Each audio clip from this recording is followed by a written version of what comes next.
డిపార్ట్మెంట్కి తెలియదా? లా మినిస్ట్రీ మీరేనా, ముఖ్యమంత్రి గారేనా? మీరు లా సలహాలు తీసుకోలేదా? కాబట్టి ఈ యొక్క 9th షెడ్యూల్లో పంపించాల్సినటువంటి ఏదైతే లీగల్ ఎంబార్గో ఉందో మీకు తెలిసినప్పటికీ కూడా ఈరోజు తెలంగాణ ఓబీసీ సమాజానికి మీరు ఈరోజు తప్పుదారి పట్టించారు. ఈ తప్పుదారి పట్టించినందుకు నేను డిమాండ్ చేస్తా ఉన్నాను భారతీయ జనతా పార్టీ తరఫు నుంచి కాంగ్రెస్ ప్రభుత్వం ముఖ్యమంత్రి ద్వారా ఈరోజు తెలంగాణ ఓబీసీలకు వారు క్షమాపణ కోరాలి. వారు తప్పుదారి పట్టించినందుకు, వారిని దగా చేసినందుకు, వారిని మోసం చేసినందుకు 42% మీరు రిజర్వేషన్లు ఇస్తా అని చెప్పి ఇవ్వకుండా మీరు చేసేటటువంటి పనిని కేంద్రం మీద తోసి అక్కడ ఉన్నటువంటి ఒక న్యాయపరమైన చిక్కులు తెలిసినప్పటికీ కూడా, సుప్రీంకోర్టు జడ్జిమెంట్ ఉన్నప్పటికీ కూడా, మీ పంచాయత్ రాజ్ సెక్షన్స్ 285 ఉన్నప్పటికీ కూడా ఎందుకు దీని మీద మాట్లాడకుండా మీరు ఈరోజు దీని విషయాన్ని ముందుకు తీసుకొచ్చి తెలంగాణ ఓబీసీలకు వాళ్ళతో చెలగాట మాడుతున్నారు. మీ ఓటు బ్యాంక్ పాలిటిక్స్ కోసము మీకు తెలుసు ఇది జరగదు, ఇది జరగలేదని చెప్పేసి తెలిసినప్పుడు కూడా మీరు చేస్తున్నారంటే ఈరోజు మీరు ఈ తెలంగాణ బీసీ సమాజాన్ని మోసం చేస్తూ ఉన్నారు.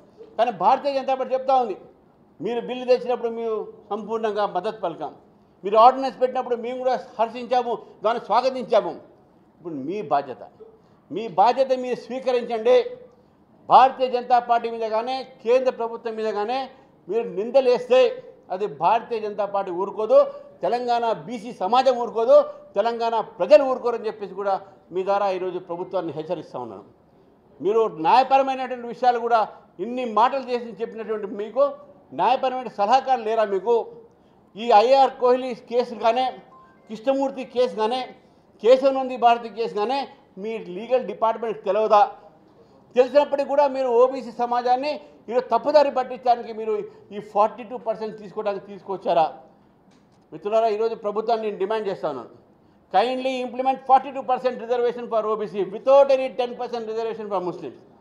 ఈరోజు 63% క్యాప్, 50% క్యాప్ దాటి 63% అవుతుంది. అది మీ బాధ్యత. You should take the responsibility. Don't involve centre in it. Centre మీకు ఏదైనా లీగల్ ప్రాబ్లం తర్వాత చూస్తాం, కానీ 42% మీరు ఇంప్లిమెంట్ చేయాల్సిందే. 9th షెడ్యూల్కు పోయేటటువంటి ఒక లీగల్ మార్గాలు లేవు.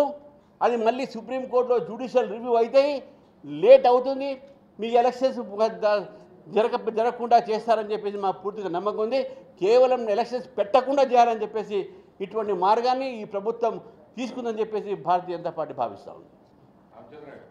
42% ఇప్పుడు బీసీలకు ఇంప్లిమెంట్ చేయాలంటే సుప్రీంకోర్టు ఉత్తర్వుల ప్రకారం 50% దాటాలి. దాన్ని చేయాల్సింది కేంద్ర ప్రభుత్వం కదా. కాదు, నేను అదే అన్నా, 9th షెడ్యూల్లో ఎప్పుడైతే మీరు తీసుకురావాలి, 9th షెడ్యూల్లో తీసుకురావాలంటే దీన్ని ఎంబార్గో. 9th షెడ్యూల్లో మీరు 2006లో జరిగినటువంటి ఐఆర్ కోహ్లీ కేసులో ఈ కేసెస్ 9th షెడ్యూల్లో మీరు పెట్టడానికి వీల్లేదు. ఎందుకంటే already Tamil Nadu case is pending before supreme court. కాబట్టి మీకు తెలుసు 9th షెడ్యూల్ తీసుకోపోలేదు. Central cannot send it to 9th schedule. 9th schedule మేము ఇన్కోట్ చేయలేము because of supreme court judgment in 2006 in IR Coelho case. మార్గం ఏంది? ప్రభుత్వం చెప్పాలి, వాళ్ళు తెలియదా మార్గము?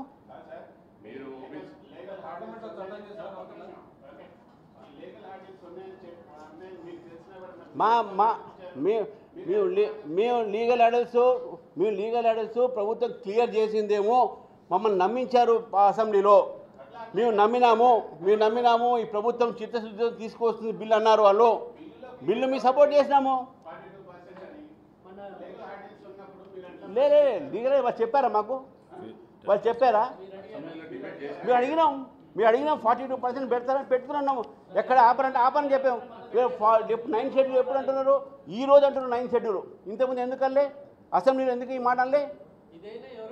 లేదు, నేనేమంటున్నాను, ఈ ప్రభుత్వాన్ని ప్రశ్నిస్తున్నాను. అసెంబ్లీలో ఆ రోజు ఈ బిల్లుని 9th షెడ్యూల్ పంపిస్తే ఆ రోజు ఎందుకు అనలేదు? ఇప్పుడు ఎందుకు అంటున్నారు? మేము సపోర్ట్ చేసినామండి.